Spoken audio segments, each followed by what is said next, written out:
we've got the most recent court filings by the special counsel's office, and they are raising new questions about the Trump campaign and Russia, as the president himself denies any wrongdoing. Here are some of the key takeaways that we've learned so far. In those documents filed on Friday, prosecutors say Trump directed illegal hush money to two women with whom he had alleged sexual relationships before running for president. The filings allege that Trump was involved in discussions about a Trump property in Moscow during the presidential campaign. Prosecutors also said an unnamed Russian offered Michael Cohen political synergy between Russia and the Trump campaign back in November of 2015. The documents claim Cohen, President Trump's former lawyer, was in contact with people connected to the White House and circulated his response to congressional inquiries. Prosecutors also allege that former Trump campaign chair Paul Manafort has been in communication with a senior administration official through February of 2018, along with other contacts with administration officials, and had lied about it. Amid these new filings and accusations from prosecutors, President Trump continues to deny any wrongdoing and insists there was no collusion with Russia. Sir, did you direct Michael Cohen to commit any violations of law? No. On the Mueller situation, we're very happy with what we are reading because there was no collusion whatsoever. There never has been. The last thing I want is help from Russia on a campaign. But as far as the report that we see, according to everybody I've spoken to, I have not read it, there's absolutely no collusion, which is very important. I mean, the last thing he wanted was contact with the Russians, help from the Russians. The Washington Post this weekend counting at least 14 encounters between Russians and his campaign. This does not happen in American campaigns unless it is a campaign run by Donald Trump, his children, and his associates. Joyce, I want to go back to actually the hush money for a second. Andrew McCarthy wrote for a column for Fox News suggesting that Donald Trump was going to be indicted. He would likely be indicted by the Southern District of New York. And with apologies to Rand Paul, he made a couple of basic statements, which is, number one, it is a felony to direct others to make illegal campaign contributions. I mean, yes, I mean, that's basic. And I'm not sure what banana republic Rand Paul wants to live in, where you ignore felonies if politics serves you, but that's what Rand Paul is talking like right now. But so we know that's a felony. Number two, also, we look at the intent, and I know that you prosecutors have always looked at the actions of a defendant or a possible defendant to determine criminal intent. Well, Donald Trump painstakingly tried to cover up those illegal payments, those misdirected payments. And finally, they were relevant. These were not clerical errors. It was relevant.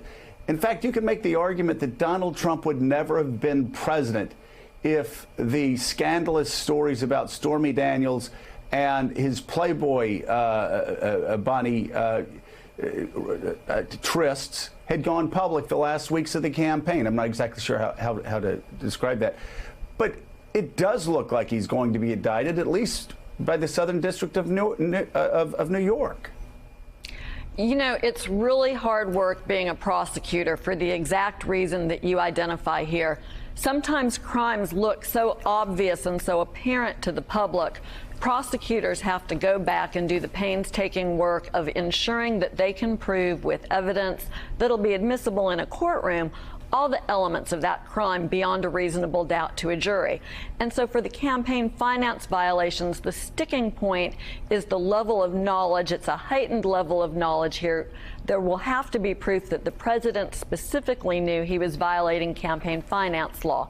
It looks like that evidence is available, and David Pecker, who is the head of AMI during much of this time, is cooperating with the government and likely can shed light on what the president knew and why they acted the way that they did. But this, I think, is a problem that's just increasing for the president, because it's not just campaign finance. There could be bank fraud or other fraud sorts of violations that go along with this. And then, as you point out, the obstruction, the ongoing cover-up will ensnare him at the end as well. So, Donnie, just, knowing Donald and knowing branding, I feel like Donald is sort of lost in this parallel universe. It used to work when what he said 100 times could finally become partially maybe what people thought. And now he's in Washington with a special counsel breathing down his throat, and he thinks he can say no collusion, and that means no collusion. It might be a different reality, but do you think Donald is still trying to brand this?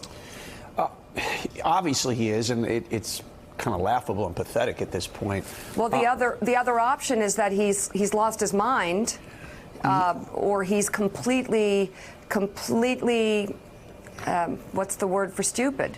That's more polite. I think it's a little bit of both, and we've talked ad nauseum on the show about this. Is a man who's lived his entire life without any checks and balances, and he's living in a town now that is built on checks and balances and right. Madisonian principles. I think we're going to see up close and personal a guy, a man, a president completely unravel. We have a guy who at best is not playing with a full deck and now is under a pressure he's never seen his entire life, and it's just the beginning. This is not going to end 2 years from now, and this is throughout the rest of his life. Every U.S. attorney, the Southern District, U.S. attorneys in Virginia are going to be picking at this man and his empire. This is a man who came in and said, I'm bigger than the House. I'm bigger than the intelligence community. I'm bigger than checks and balances. I'm bigger than the judicial community. I'm bigger than the free press. And he's going to pay for that the rest of his life. This is just the beginning. Trump Tower is just the beginning. And I've said it from the beginning. Forget the Stormy Daniels, forget the Stormy Daniels stuff and the Karen McDougal stuff. It's obviously a felony. Where it's going to crash and burn is on the entire Trump organization, which is built as a criminal enterprise, which was built with Russian money laundering. This is just the tip of the iceberg. Elise, I would put this question on the table for all of us, and I mean all of us, the extended audience out there, all of us to answer, or at least think about. Has this president so numbed us that we don't react anymore to this epic weekend of a president of the United States being involved in directing a conspiracy, involved in felonious behavior, lying, the destruction of institutions like the Justice Department and even the presidency? Has this constant repetitive behavior so numbed us to outrage that nothing's going to happen? Well, I think everyone is numb just because of the constant incoming of information and deeds committed by Donald Trump that are just so outrageous that we're all desensitized to it at this point, just because we are so used to the ridiculousness, the lawlessness, the flouting of norms, of flouting of rule of law. And so I think that this is his protracted strategy, and I've seen this a lot when you go and you talk to strong Trump supporters around the country, and he has branded this as a witch hunt because the media is giving him so much scrutiny constantly. He is able to say it's just the media is against me, I'm your man. And so with his strongest supporters, yes, they probably, it's not really going to impact their belief in Donald Trump. Well, though, Nixon had his strongest supporters at the end, and the constant screeching, the fact that he has spent the past several years attacking movie stars, attacking cable news hosts, attacking things that didn't matter. Now, when he starts attacking Robert Mueller, now when he starts attacking these investigations, everybody's heard it before. The shock isn't there. I do actually think the numbness goes to Donald Trump's tweets now, Donald Trump's statements, Donald Trump's outrageous remarks, and people are starting to tune him out and starting to look at the facts. And Kira Lee, things have changed pretty dramatically. I suspect that Nick Ayers a year ago would have decided to be chief of staff, but now you've got Donald Trump, who wants a new chief of staff. Who would want that? He's seen how that story ends. He also knows where Donald Trump is at this place in the presidency, and yesterday said thanks, but no thanks. So you've been following this very closely. What's it look like? What did the departure, the decision to get rid of John Kelly look like? What did Nick Ayers' refusal to take the job look like? And what's next week going to look like without a chief of staff? Well, Joe, you've hit on a really important point, which is that it's just increasingly difficult for this president to try to find people who want to work with him. As you said, you know, who would want the chief of staff job? They've seen Reince Priebus get chewed up and spit out. You've seen John Kelly get chewed up and spit out. And now you're heading into a point in the presidency where the House Democrats are going to rain down a bunch of investigations on this White House that's not prepared for that. And you have a president who's increasingly in a really bad mood, frankly. And so, you know, by all of our reporting and other reporting showed that the White House was ready to name Nick Ayers, as the next chief of staff. And that kind of unraveled in recent days, where you saw, you know, there was some White House staff who didn't want him to be chief of staff. They felt he was too young. There was Nick Ayers, you know, wanting to just do it in an interim capacity. And the president said no, he wanted somebody long term. And so now what we've learned, what our reporting shows, is there's no plan B, as is often the case in this White House. And so they're back to the drawing board, and there's a number of names, some of which are familiar, you know, and some of which are new, like, you know, Matt Whitaker, for instance, who may be in the running for the job. But it's going to be really hard to fill this position after seeing what happened to the president's first two chiefs of staff. Well, Carol, Trump always talked about my generals. He'd call them my generals, and it was so important to him to hire generals. You have a piece on NBCnews.com about how the generals are doing. How are they doing? It's a great question. Yeah, my colleagues and I, we wrote a story about, you know, how when Trump came in, he had this fascination with generals. He said, you know, they're out of central casting. These are the guys he would put in the movie if he was going to make one. And he picked a number of generals for really top positions. And what we've seen is, you know, you have these generals who have stellar military careers who then get diminished working for President Trump. And the president, once reality sets in and the president realized that these generals that he would like to cast in the movie aren't going to do everything he wants them to do and say yes to everything that he wants, you know, he sort of sours on them. And so we've seen, you know, whether it's Michael Flynn or General McMaster as National Security Advisor, and John Kelly, and even James Mattis is still Defense Secretary, but we've seen him and the president be at odds. And, you know, most recently, the president rejected Mattis's advice on who to name as the next chairman of the Joint Chiefs and caught him off guard with that announcement over the weekend. And so, you know, the president had this idea, or he liked the idea of these generals, these tough guys that he thought would work for him, and then he didn't so much like the reality. Well, and of course, Carol, you bring up the point of the president ignoring James Mattis's suggestions and then catching him off guard. Well, that's why who the next chief of staff is just isn't going to matter, because he doesn't follow anybody's advice. And, you know, that's really been Joyce Vance, the biggest problem with the Trump administration. I remember asking him in the middle of the campaign, who do you talk to? You know, after yet another explosion and another undisciplined ranting on his part, I said, who do you talk to? Who comes in that you can talk to and talk you down before you make these statements? And he said, well, I talk to myself. I know you're not going to like the answer, but I talk to myself. And I said, you're right. I don't like the answer. That is a terrible answer. That is the wrong answer, which leads us to, Joyce, the biggest problem any new chief of staff or this administration is going to face. They are about to go to legal war with Robert Mueller in a very intense back and forth. And the president is unarmed because the president has refused to put together a competent group of attorneys. And he's also failed to do what any attorney knows is a client's greatest failing.